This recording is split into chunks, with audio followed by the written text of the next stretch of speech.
I think we're going to be okay. Okay, so we're on air. So hello everybody. Welcome to our first Nameless Student Council webinar. I'm Yonti Frism, and we have Dr. Paul Mihailidis here, and we have the other members also of the Namely Leadership Student Council. So we have Laurel Felt, Emily Balin, Elizaveta Provorova, and and other members couldn't join us, but they're very happy to have this webinar starting. So first of all, I want to acknowledge NAMELY, which is the National Association for Media Literacy Education. It's a national membership organization dedicated to expanding the practice of media literacy education around the US and the globe. We have a variety of members: K-12 teachers, community-based organization, youth media organization, media makers, higher ed professionals, and higher educational students like you. So we're very happy that we can have those webinars that will help us as students to advance media literacy research. Namely is known for the core principles of media literacy education, the Journal of Media Literacy Education, which Paul is the co-editor, and of course the biannual conference, which will be this year in June 26th and 27th, 2015 in Philadelphia. And you can learn more on the website at namely.net. And we have the hashtag namely webinars. If you want to tweet about it, if you have some questions, you can use the chat room, and that's going to be great. So we're going to start with Dr. Paul Mihailidis. Paul is an assistant professor at Emerson College, Boston, Massachusetts, and the director of the Salzburg Academy on Media and Global Change. His work focuses on media literacy and emerging civic voices. He's a member of the board of directors of the National Association of Media Literacy Education, namely, and the co-editor of the Journal of Media Literacy Education. He published many media literacy articles and edited 2 books. His new book, Emerging Citizen, Youth Engagement and Participation in Digital Culture, was just issued by Peter Lang Publishing, and it explores the competency of young citizens that need to thrive in the digital age. So Dr. Mihailidis has generously agreed to be the first media literacy researcher to answer questions about research design from students. So thank you, Paul, for supporting emerging researchers in media literacy. And I think for start, if you would like to add anything before each one will introduce themselves. No, I mean, it's. I think this is a fantastic initiative, something that I really wish I had when I was a PhD about 50 years ago, long time now. And I think you guys should continue to cultivate this dialogue, and hopefully it will help you in your research. So I'm really happy to be the first advocate for it. Thank you, Paul. So what I think we'll do before we starting the discussion, what we would like to do is to go over so that we'll have an understanding of who is on the call and what kind of questions we're interested in. If each one of you can introduce yourself by name, what is the establishment that you're learning, the university, where are you in your program, and what is your research interest. I'm going to put it in the chat, those 4 questions, and you can follow them, so like each one. So I'll start. My name is Yonti Frism. I'm at the University of Rhode Island. I'm a PhD student. I'm in my 3rd year. I'm gonna take my comms and work on my proposal this year. And my research interest is about media production and the connection of media production to cognitive and socio-emotional skills, especially empathy. Mm. So who wants to be next?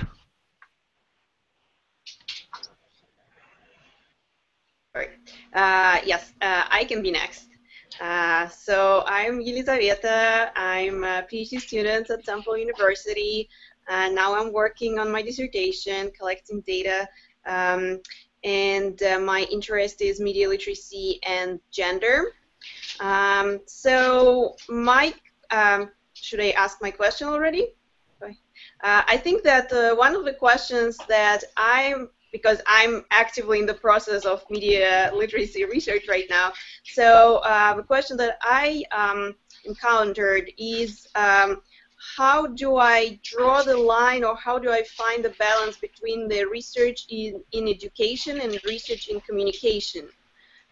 Because I'm doing my program is in communication, but at the same time I'm interested in media literacy.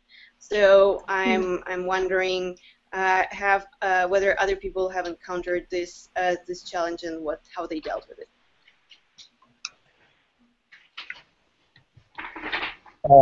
Are we all introducing ourselves and then getting to questions? That's a good way to do this? Okay, cool. So I'm Emily Balin. Paul, thanks so much for joining us today. Thanks for doing this. It's awesome. So I'm Emily. I'm a PhD student at Teachers College in the Education and Communications program. I'm in my 4th year. Research interests, to make it short and sweet as possible. In terms of media literacy, I'm really interested in youth media production. I've been doing a lot of stuff with multimodality, thinking about various literacies and how to work with young people to explore their identities and kind of develop their identities through media production, and also working with teachers as a teacher educator to kind of foster those types of activities and opportunities in both in and out of school spaces. And yeah, that's where I'll stop for right now. Okay. Hi, my name is Laurel Felt. I'll echo everyone's thanks. We really appreciate your time, Paul. So I can introduce myself as a doctor. I just submitted my dissertation a couple of weeks ago. Yay! Thank you. So that's at the University of Southern California. I'm teaching 2 courses there. I've also just begun a new job as the executive director of a small nonprofit that does youth media production, specifically journalism. And the way that we support the youth is through professional development for their teachers, the folks who are the advisors of school newspapers or school newspaper websites. My dissertation was about 21st century learning, and the issue that Elizaveta mentioned about the lines between communication and education are really salient to me, because it's a question I've had to field throughout my research career. Like, hey kid, what are you doing in comm if you're talking about education? So I would love to be part of, the cadre of folks who think through these intersections and come up with a good defense. Thank you. Congratulations. That's awesome. Thank you. So Angela doesn't have a video, but she put in the chat room. So I'll read it. I'm Angela. I'm a PhD candidate at Temple University. I'm most likely defending on October 30th. Congratulations. I'm interested in the implication of social networking sites, structures of identity performance and broadcast. I would like to eventually begin a program that helps teachers bring popular social media like Facebook and Twitter into the classroom to not only create content, but to also learn how sites compel us to perform in specific ways.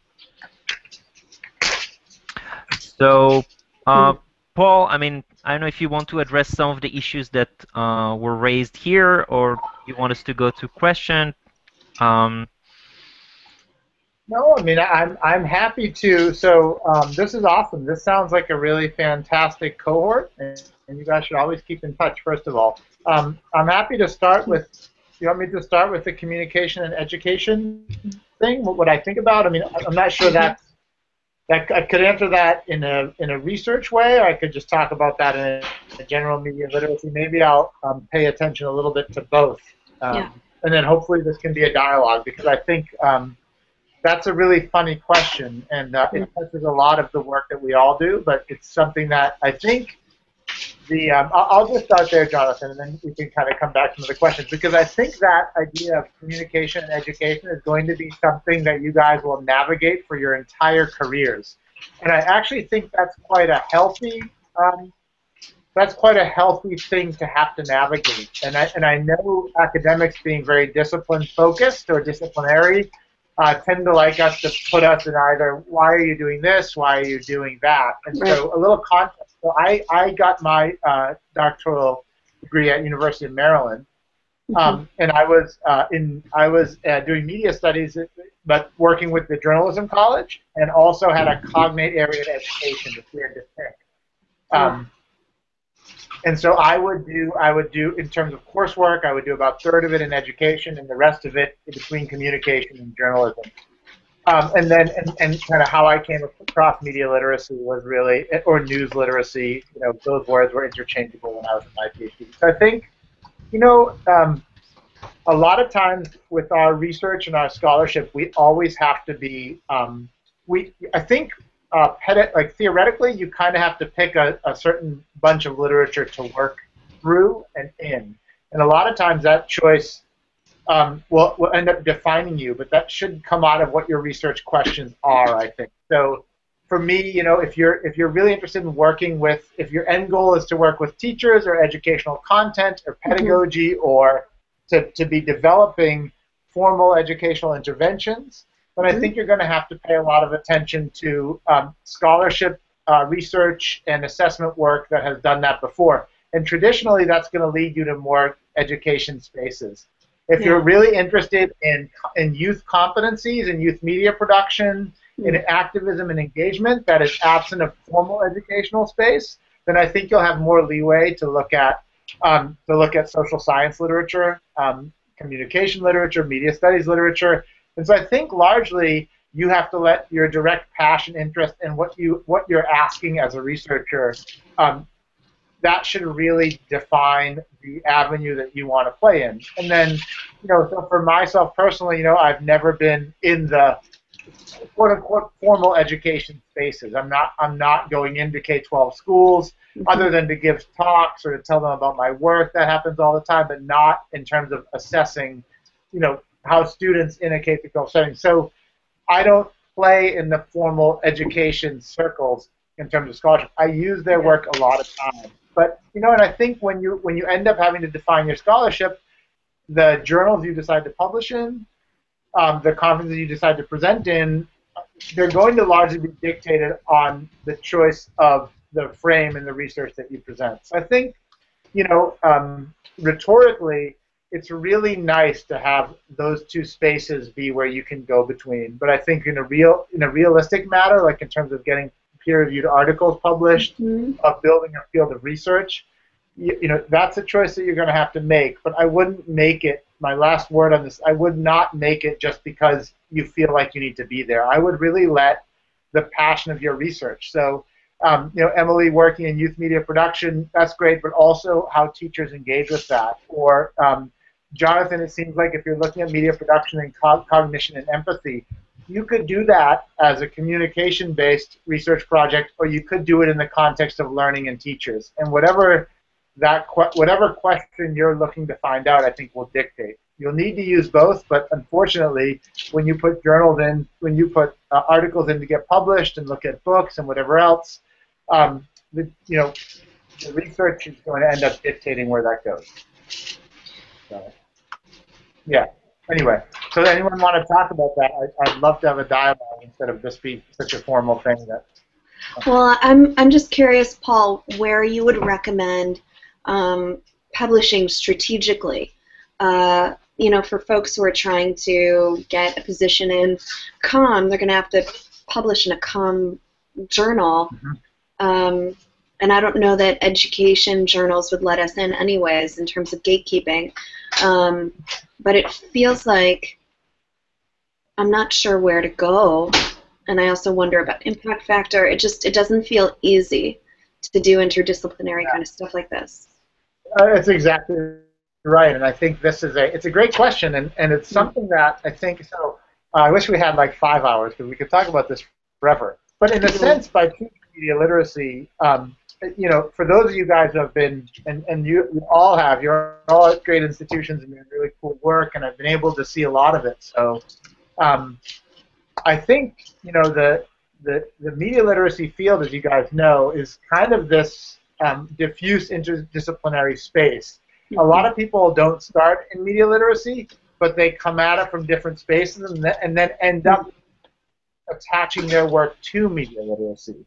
And that seems to be the prevailing. And you know, I don't necessarily think that's a bad thing. And I think part of the reason why media literacy research has struggled to find this like concrete home is because a lot of times media literacy can be many things to many people, and a lot of times people can use some of the stuff we're doing to suit their needs that might not be considered media literacy, right? So, so in terms of journal publishing, you're right. There's journals that deal with media literacy, but that, you know, there's children in media, there's adult and adolescent literacy, there's International Journal of Media Learning, there's a couple media literacy and education journals that are good to publish in, but they're not top field. So universities who are looking for impact factor and citations, not considering them tier 1 publications. So I would say a couple things to that. One is, depending on what your institution asks for, it's really important to understand that in terms of what journals you go after. I think it's really good to have a diverse array of publications. So again, you're going to, if you're looking at comm jobs, you're going to have to, the media literacy work is going to have to be grounded more in social science and communication studies type of work. If you're looking at education teachers, your work's going to be grounded more in pedagogy approaches. You know, Renee and I talk about this a lot with the Journal of Media Education, and that's been growing now, and we have a lot of unique educators a month. And we really think it's funny because we both straddle. You know, I come more out of the comm media studies trajectory, and she's more of the education trajectory. And we really love that the journal can build off of both of those. But unfortunately, that's not true outside of some of the spaces that we are publishing in. So my work tends to be in comm, and it tends to use media studies literature. It tends to use a lot of literature on civic engagement, and the literature on digital media and learning has more to do with how youth engage and competencies. It does not have to do with specifically like what are the lessons that allow them to, and what are the ways that a classroom can design. And that's a choice I've had to make as an educator. You know, and so in terms of journals, I would say, you know, there's places that if you're an educator, there's a lot of great journals that lend towards your work. I'm sure communication, education, you know, Education Media International, Learning Media Technology that really value that. And then if you're in the comm studies field, you know, there's Information Communication Society, comm monographs. You know, there's a ton of journals, right, that you can come to. But I would say, in terms of journals, you know, you should look as a media. This is my last thing. I don't want to take too much time answering these, but with a media literacy researcher, it's really good to look at journals while you're thinking of the research or while you're writing the paper, because a lot of times what traditional schools will do, or traditional strands of research, is that you would just be disciplinary bound by the beginning. So you would know the 5 journals. So it's much easier to say, here's the comm theory, here's the gap, here's the literature. With my research, since I find, like, you know, work that I'm doing recently in curation and in global kind of media and competencies, that journals, depending on how the research is building, I'm writing it for a certain set of journals, and I need to know that beforehand because that really informs where I'm going to go with my work. Yeah, so I've been rejected by a lot of journals who just say, this is really great, but you're using the wrong set of literature. And then I get all self-conscious, and then I get over it.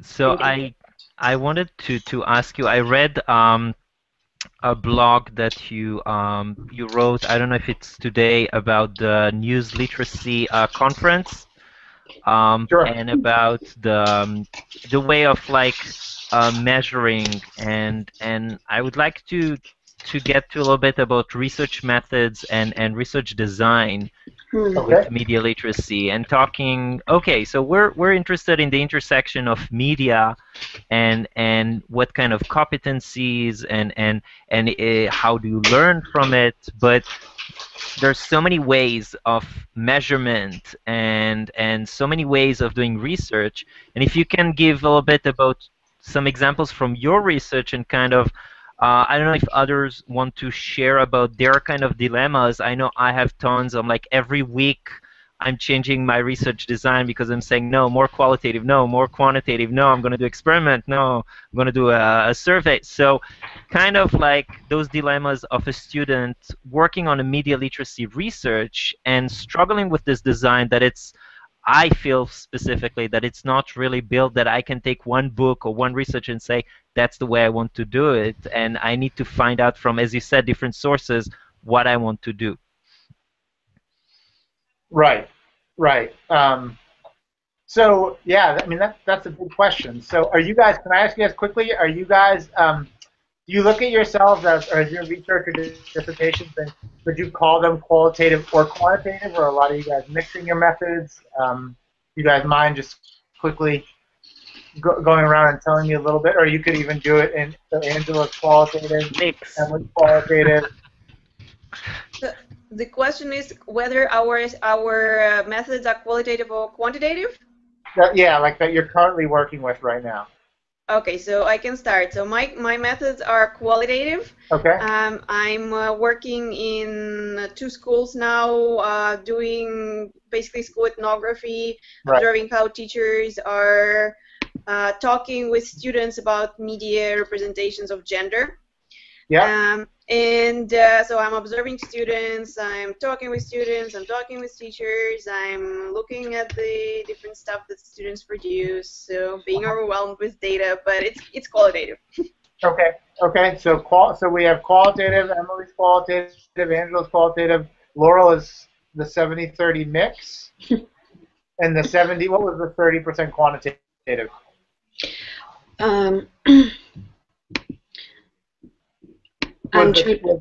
Yeah. Can you hear me? Yeah. Yeah. Oh, okay. The 30% quantitative would look like descriptive statistics, so Right. basic frequencies. Sure. Usually the sample sizes aren't large enough for more advanced statistical analysis.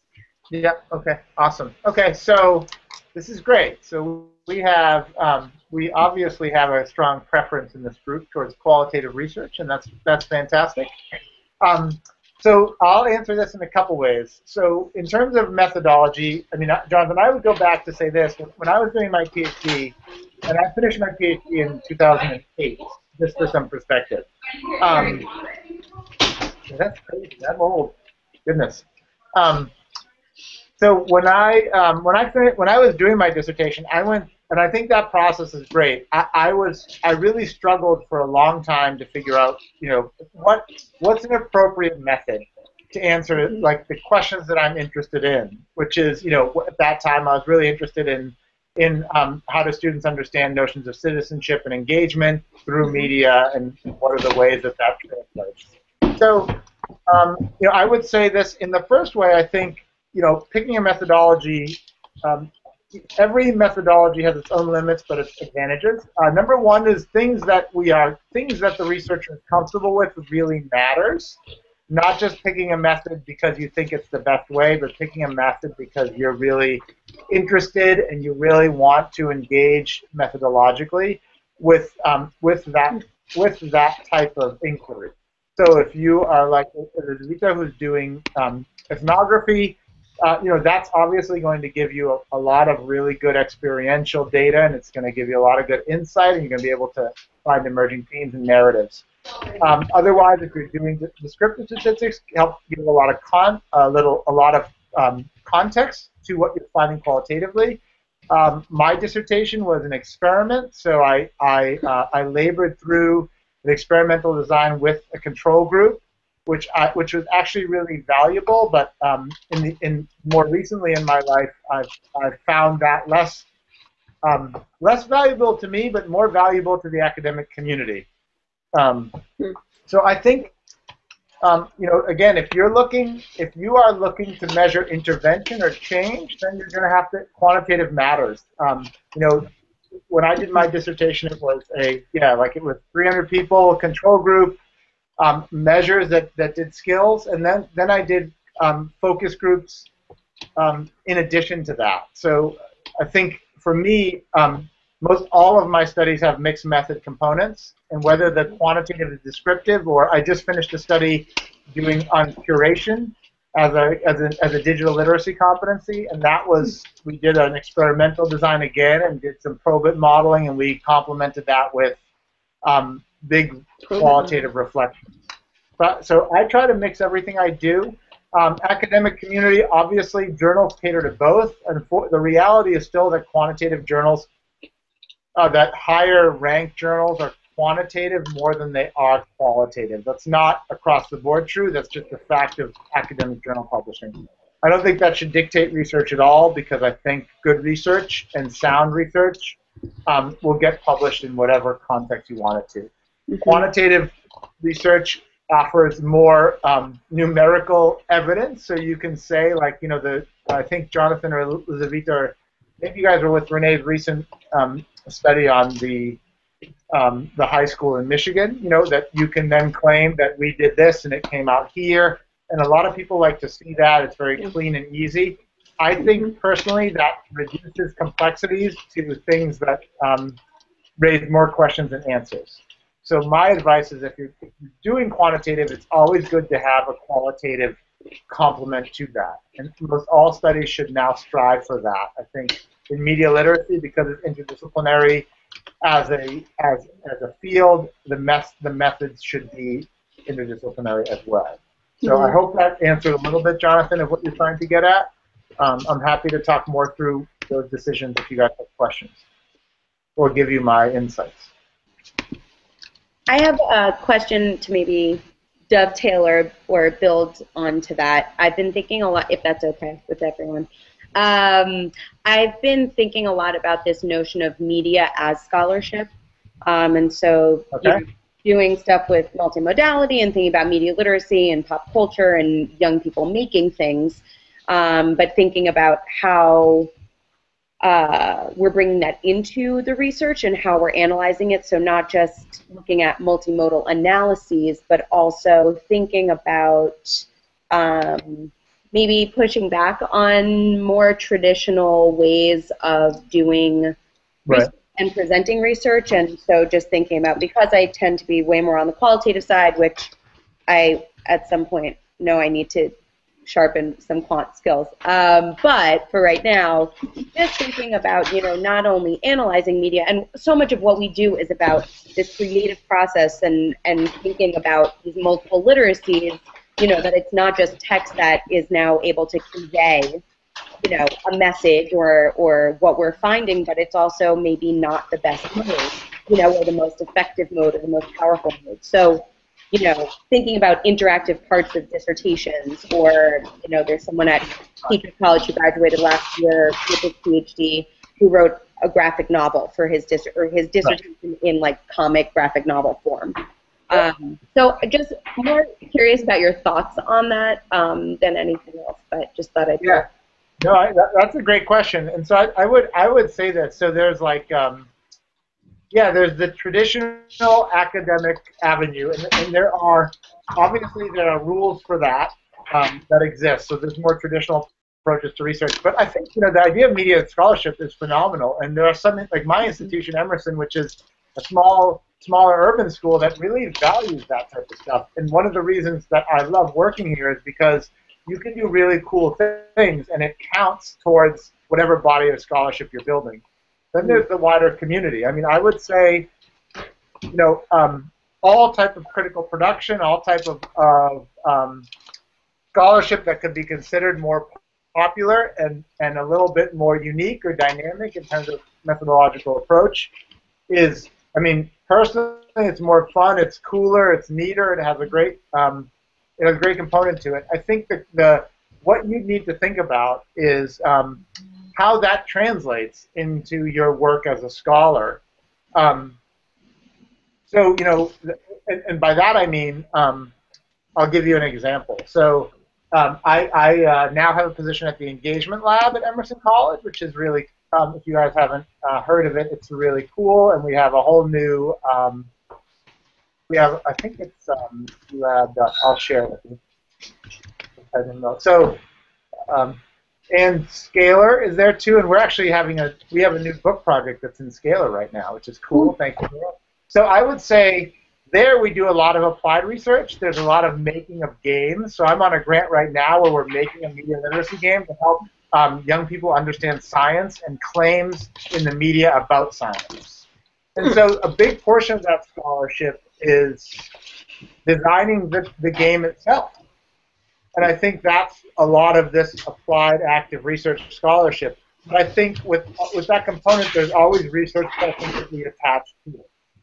And those research questions have to be addressed in somehow. So if I built the game itself, or if I wrote a graphic novel itself, I mean, graphic novel is awesome, and it's a good applied way to do it. As long as it has research questions to it, and those can be extrapolated to be discussed in a community of scholars, I think there's value. So for at the engagement lab, everything that we build has research and data that is a component of it. And a lot of that could be qualitative, and a lot of it is qualitative, some of it's quantitative. But so whatever you would do, you would analyze. So for example, this curation study that I just did had everyone making curations, and we had that body, and it was really awesome. We had this big ecosystem of curations. But then we analyzed those, like we coded them and did a content analysis of what they made. So I would say be as diverse and cool as you can. You will come up against some traditional academic limitations if you're going to enter the academic community, like people want to see what the output is and what contributions that are making. Thank you. Yeah.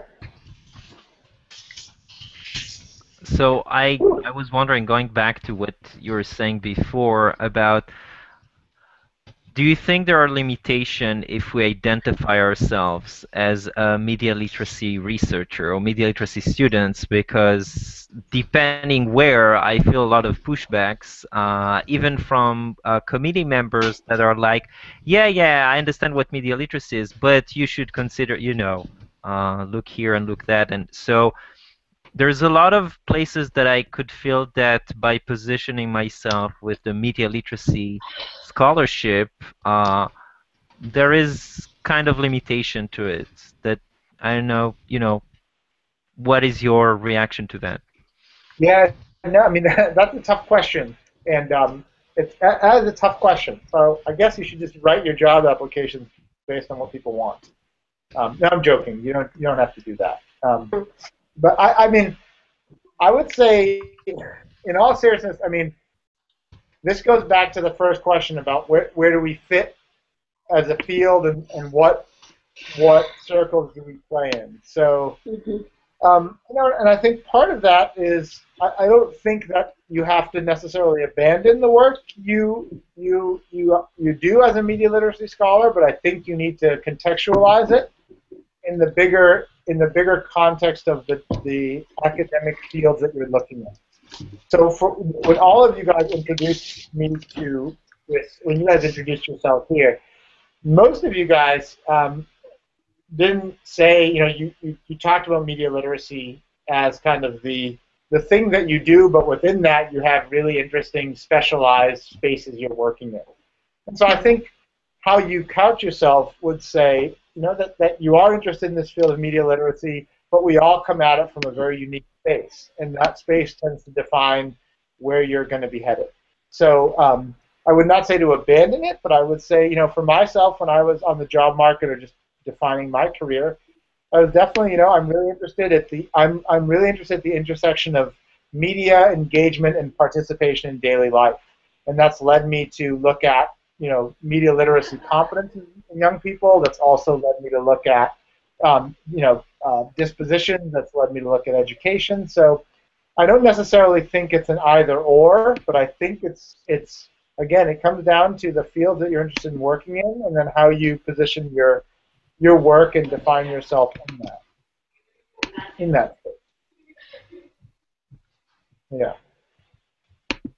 So I hope that makes sense to you guys. And I know it's really fantastic to be able to have a discussion about these because I feel like it's something that anyone who comes into media literacy has to struggle with. And but I do think that's a good thing because I think that that's something we've chosen to. It's a new way to approach scholarship. It's very interdisciplinary. It touches a lot of spaces, and I think that's a good thing. I really do.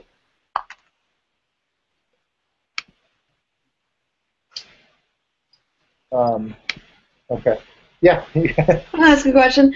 How about, should we talk a little bit more about the ongoing debate of what to call ourselves? Is this media literacy? Is this new literacies, multiple literacies? How does this work structurally? Is there an umbrella? That whole depiction. With a colleague, we butted heads. I'll leave it at that.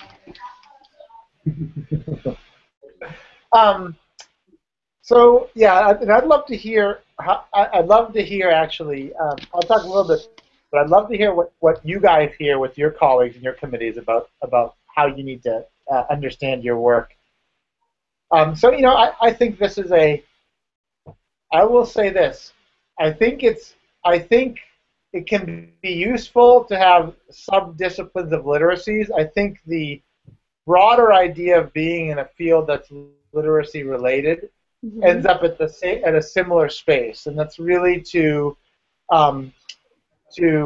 engage and empower and to embrace critical thinking and expression and really active and engaged youth or citizens in their communities and in their societies, however we want to couch that. I think whether you're working in science literacy or information literacy, at the end of the day, you want to help enable skills and dispositions in people that help them better navigate or use media to make better decisions in their lives. And I think if that has to do with health, if it has to do with news, or if it has to do with digital literacies, so part of the really fun thing about this and what I've been talking a lot about, especially since this News Literacy Summit, and I was asked to chair part of a research strand in news literacy at this summit that happened a couple weeks ago, was that it's really helpful to have an umbrella to work under, but there's also advantages to being specific in how you position your research. So, for example, a lot of media literacy research doesn't get a lot of support or funding.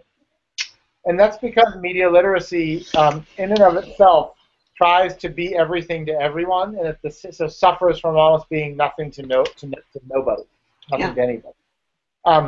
And then you see a lot of things like the DML community, which carves out a piece of media literacy and reframes it as this digital media and learning initiative, gets a lot of money. News literacy, which takes media literacy and carves it out to be, we're really looking at journalism and democracy and expression, gets a lot of funding and support, where media literacy misses out. Information literacy, to that sense, a lot of the work with connecting to libraries and research schools, it's media literacy, but it's connected very specifically to this thing. Fair use and copyright can be couched in media literacy, but is applied to something. So what I've seen and understood in my time here is that media literacy is a great umbrella with which to frame our work, and I really wish that umbrella would grow and consortiums would fall under that umbrella. But from what I've seen in terms of specific work and specific approaches, that actually people who have specified where they fit under the media literacy umbrella have been more successful at gaining support for their work. Gotcha. And that's just a reality of how it's worked. I think funders are really interested in funding things that talk to very specific communities in very specific ways. And I think that matters for the research we do. So the grants that I have received have had to do with things that aren't just media literacy. I want to teach kids to be critical thinkers. They've been like, we are working with human rights issues here. We're going to work with using media to build better approaches to sustainability sustainability. The things that have failed is when I've said, I want to get a lot of students together to teach critical thinking as media literacy. So back to your question, Laurel. I think getting engaged in the what do we call ourselves field is it's been a really hard and frustrating and almost counterproductive thing. And I think why an organization like Namely has made great strides, it still suffers from what is included and what is not included, and how do they serve all of the literacies while at the same sense being very specific with what they want to do. So, I would say your playing in those fields should just be dictated on the work that you do in the communities that you really want to embrace. Never forget about media literacy. Always bring what you do to the media literacy community to support it, but you're not going to talk to the entire media literacy community. I can't talk to elementary teachers and human rights activists in sub-Saharan Africa. I'd love to, but my work can't be supported simultaneously by both. So everything I do becomes part of media literacy, but when I'm thinking of specific projects, they have to speak to specific communities. I hope that makes sense, because that's how I've learned to think about specific research projects and my overall body of work. Yeah, that makes sense. Thank you. We have like 9 more minutes. I see that Alice joined us. Do you want to introduce yourself or ask a questions?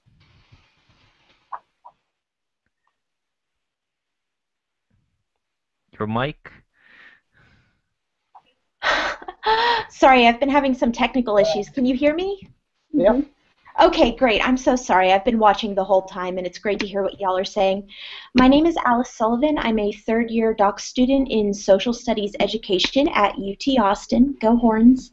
And my interest is in upper elementary news and information literacy and looking for best practices, as well as thinking about the implications for civic education. Cool. Great.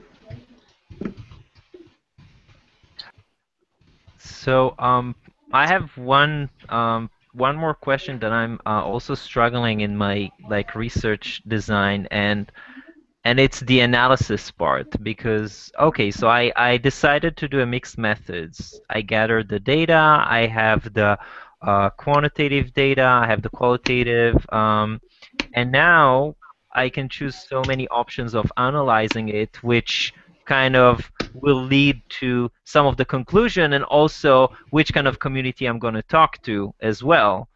And the idea is, do you think that as media literacy and being part of Namely, do we have a core of one way of doing the analysis, or as you say, it's according to which kind of other field we position ourselves in, education or in communication or in media?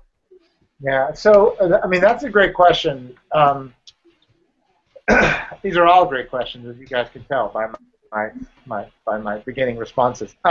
So what media literacy has I think still not suffered from, but what's hindered it is that is your exact question.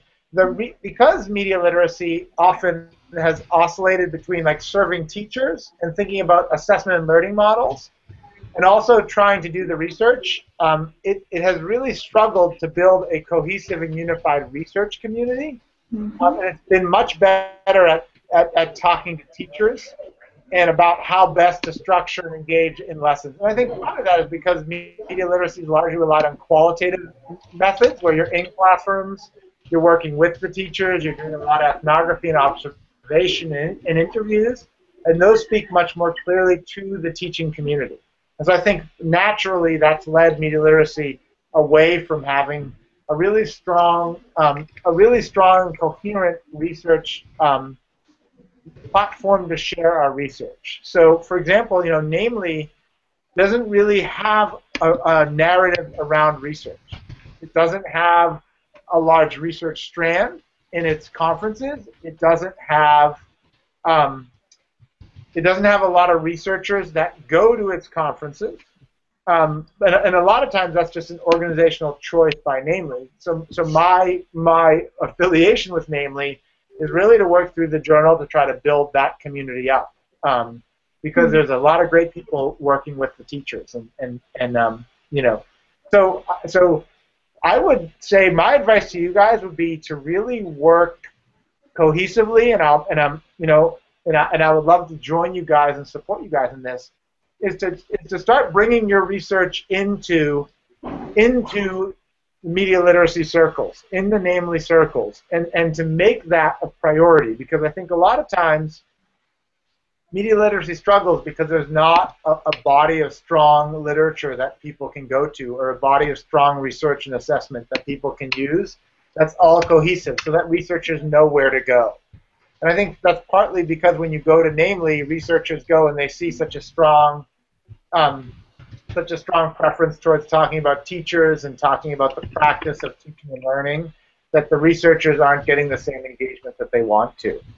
So in terms of your question of methods and designs, Jonathan, I would say if you have data, I hope that you have a pretty good idea of how you want to analyze that, because normally the method that you pick would lead to the analysis, so that if you choose to do surveys, you have a quantitative measure. If you choose to run an experiment, if you choose to do interviews, if you have a lot of content, things you filmed, and you want to do a big content analysis or textual analysis, that you code things.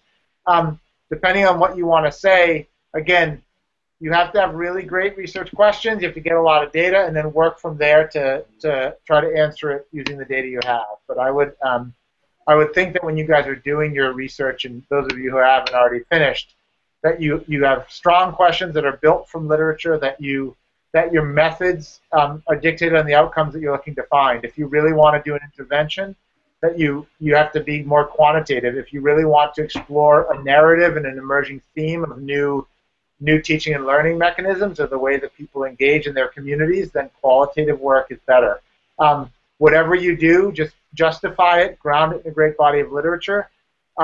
Don't ignore the disciplines that support that, but I would say also bring that work into this group of scholars, because the group is growing.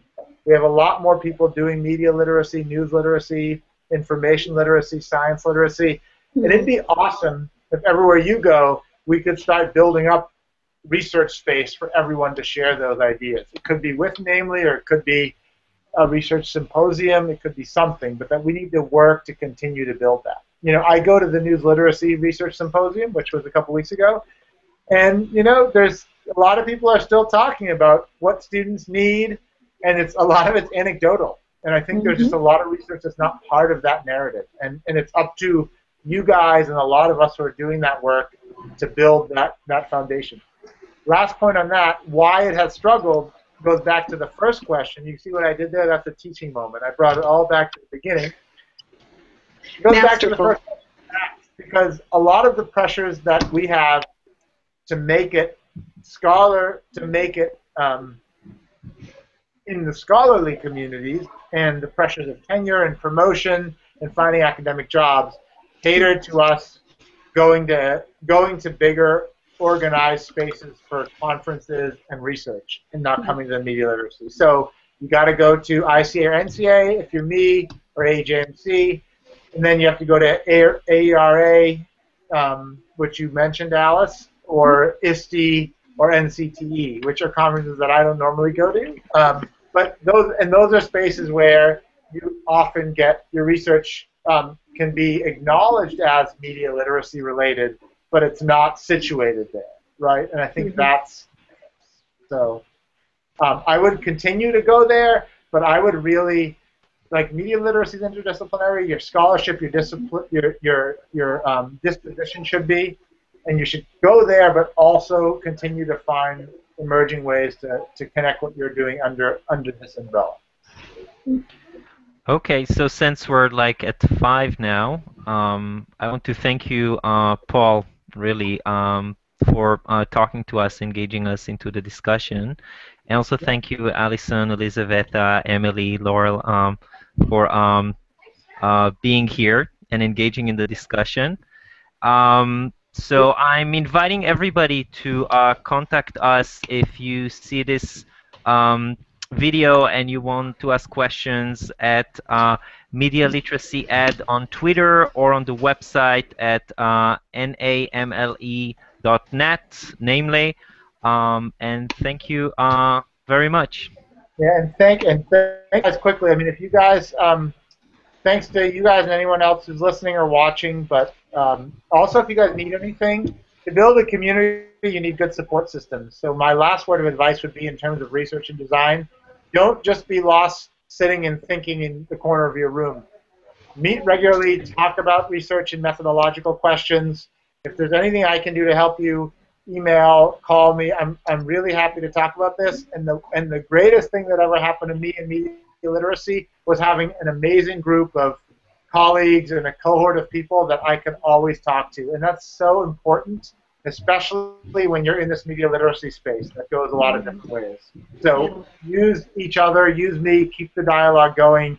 And when you have questions, don't just sit at home and try to figure them out. Call each other. Okay. So, and thank you, guys. yeah. Great. I appreciate it. Thank you. Okay.